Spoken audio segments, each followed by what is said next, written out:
Mary adalah seorang desainer. Ia menjalankan bisnis dengan satu karyawan.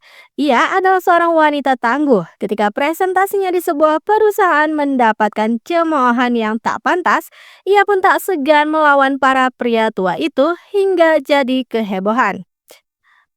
Mary kini sedang mempersiapkan pernikahannya dengan kekasih yang bernama Kim Woo-joo.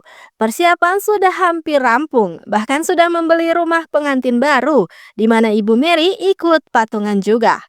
Namun, siapa sangka di belakang Mary, kekasihnya itu malah berselengki. Insting wanita memanglah tajam. Akhirnya Mary mengetahui kenyataan pahit. Ia menemukan anting dan rambut yang bukan miliknya di ranjang tidur mereka. Tak tinggal diam, Mary pun langsung meminta pengakuan dari kekasihnya itu dan menyodorkan banyak bukti jika Wooju memanglah sudah berselengki. Tapi Kim Wooju pintar berdalih, ia tak merasa bersalah sedikit pun. Pertengkaran sepasang kekasih itu pun menjadi tontonan di seluruh kafe.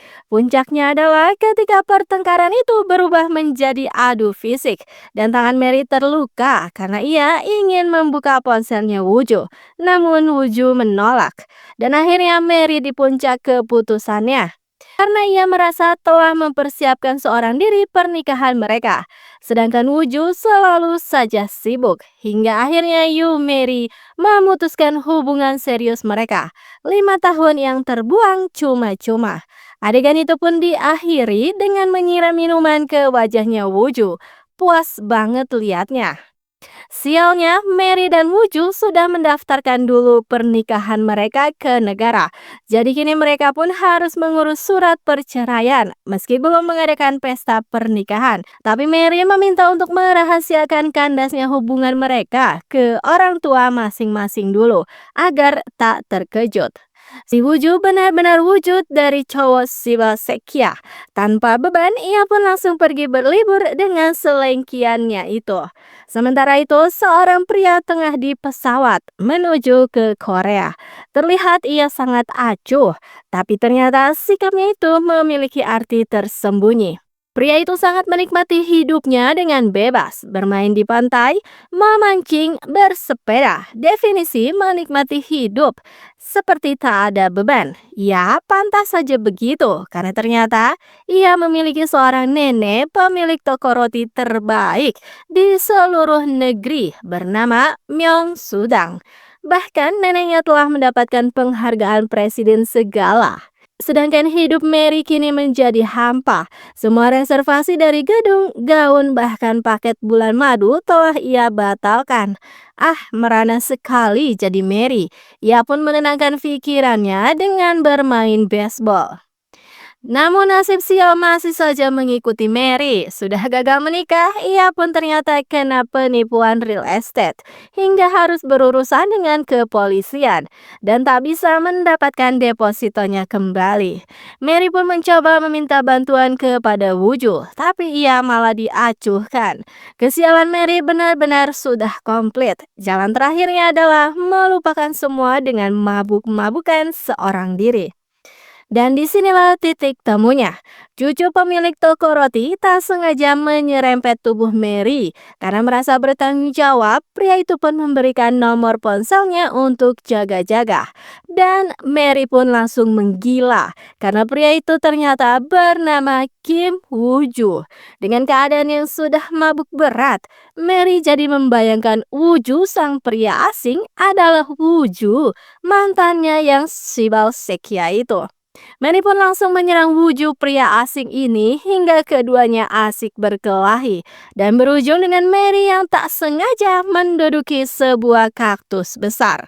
Seketika Mary langsung menjerit kesakitan. Akhirnya Wooju membawa Mary ke rumah sakit dan meminta teman wanitanya yang seorang dokter untuk mengurus Wooju. Karena masih merasa bertanggung jawab, Wooju mengantarkan Mary pulang, meski dengan keadaan yang memalukan karena Mary harus duduk terbalik di mobil. Dan hal itu membuat Mary jadi mabuk kendaraan. Jadi ia meminta menepi sebentar sambil menikmati mentari pagi yang sudah terbit. Melihat hal itu, Mary jadi mellow lagi dan akhirnya mereka pun berpisah. Sementara itu, sebuah toserba telah mengadakan undian pernikahan besar. Berhadiah utama yaitu rumah mewah. Tapi ternyata hasil undian itu sudah direkayasa. Pemenangnya sudah ditentukan, namun ada saja kebetulannya karena sang dirut toserba kehilangan kupon undian yang sudah ia sembunyikan di lengannya. Ia pun jadi panik.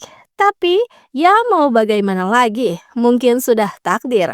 Nama yang terpilih adalah You Mary, pemenang sesungguhnya. Ternyata Mary pernah iseng ikut kupon berhadiah rumah impian itu.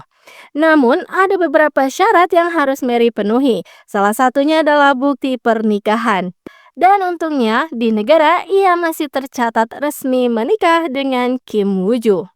Dan karena ini adalah sebuah ketidaksengajaan, pihak Toserba mencari berbagai alasan agar Yumiri didiskualifikasi. Meru pun jadi pusing karena dikatakan suami istri haruslah hadir saat penyerahan hadiah. Terpaksa Mary pun menghubungi Wooju, namun malah diblokir. Sungguh disayangkan. Hadiah rumah impian itu bisa saja gugur. Rumah yang sangat di luar jangkauan. Namun tak lama, Kim Woo-joo sang pria asing mengiriminya pesan. Melihat nama Kim Woo-joo di hadapannya, sebuah ide gila pun terbesit. Pihak Toserba pasti tak akan tahu. Toh nama keduanya sama, yaitu Kim Woo-joo. Dan akhirnya esok hari, dengan malu-malu dan begitu sangat gegabah, tiba-tiba saja Mary melamar Kim Woo-joo di pertemuan kedua mereka ini. Dan episode 1 pun diakhiri dengan Wooju yang melongo dan penonton juga ikut melongo.